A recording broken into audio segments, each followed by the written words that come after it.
You've probably been told that your brand needs to look consistent. Same colors, same fonts, same tone, same aesthetic across every platform. And you've tried, you really have. But somehow, when you look at your feed, your website, your content, something still feels off. It doesn't quite look like one thing. It looks like several things trying to get along.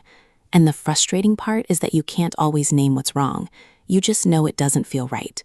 Here's what I want to offer you today, and it might reframe everything. The problem isn't inconsistency. The problem is that your brand hasn't made a decision yet about who it's for, about what it stands for, about what it should feel like to be in contact with you. Consistency is just the result of clarity, and if the clarity isn't there, no amount of matching colors will fix it. Let's talk about how to actually get there. When someone lands on your profile and something feels scattered, they don't think this person needs better design. They think, I don't know what this is. And that feeling, that quiet confusion, is what makes people leave without following, without clicking, without buying. It's not that your work isn't good. It's that your brand isn't giving people a clear enough reason to stay. Inconsistency in branding is almost never a design problem at its core. It's a thinking problem. It usually means you haven't fully decided what your brand is supposed to communicate, so every piece of content is making that decision independently. One day you're educational, the next you're personal, the next you're promotional, and none of it feels like it belongs to the same person. Your audience can feel that, even if they can't articulate it. This happens to almost everyone building a personal brand, and it makes complete sense why. Most people start creating content before they've done the deeper work of deciding what their brand actually is. They start posting because they know they need to be visible, and they figure out the strategy as they go, which is fine. That's how most things start. But at some point, usually when growth stalls or when something just starts to feel off, you have to stop and do the work underneath. The other reason this happens is that we absorb too much from the outside. We see a color palette we love and we try it. We see a content format doing well and we copy it. We see someone's tone resonating and we borrow it.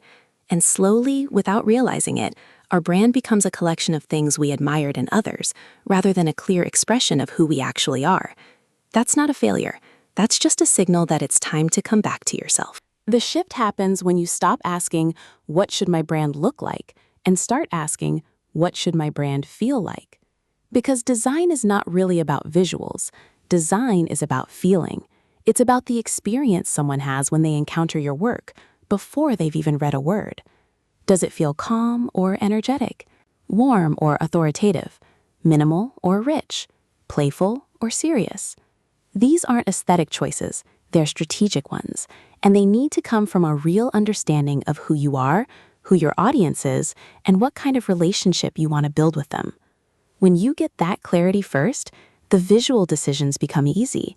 The font choices, the color palette, the layout style, they all start to make sense because they're serving something real.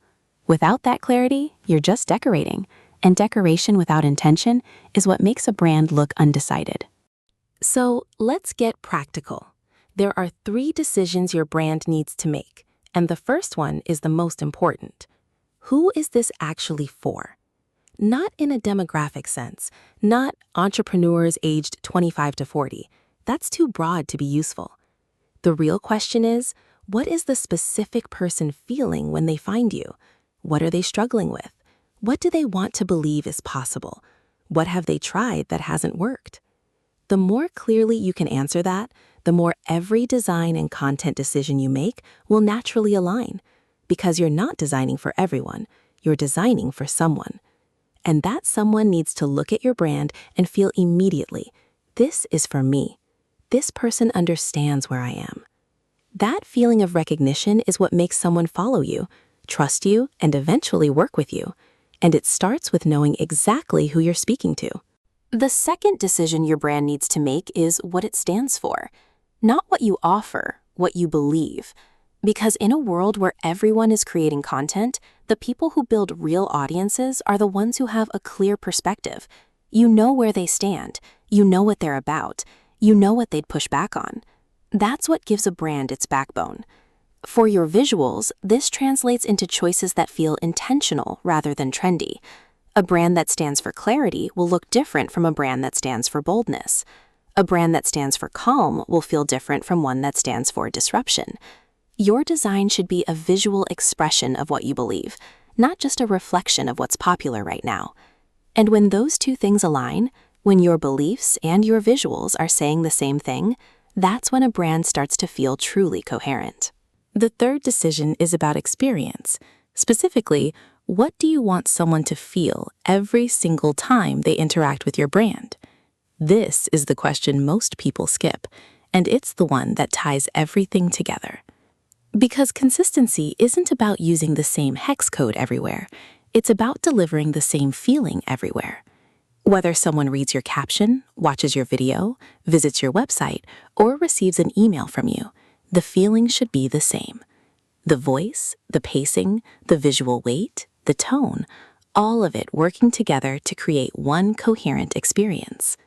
When that experience is clear and consistent, people start to recognize you before they even see your name. That's the level of brand recognition you're building toward. And it doesn't require a big budget. It requires a decision. One clear, committed decision about what experience you are creating, and then the discipline to protect that decision in every piece of content. Now, you might be looking at everything you've already built and wondering, do I need to start over? The answer is almost always no. What you need is an edit, not a rebuild. Go through what you have with fresh eyes and look for the moments where your brand is most itself. The posts that feel most like you, the visuals that feel most aligned, the pieces of content that got the most genuine response. Those are your anchors. Those are telling you something true about what your brand is at its best. Everything else, the experiments that didn't quite fit, the borrowed aesthetics, the content you made because you thought you should, you can quietly let those go. You don't announce a rebrand. You just start making more intentional decisions, one post at a time, one design choice at a time.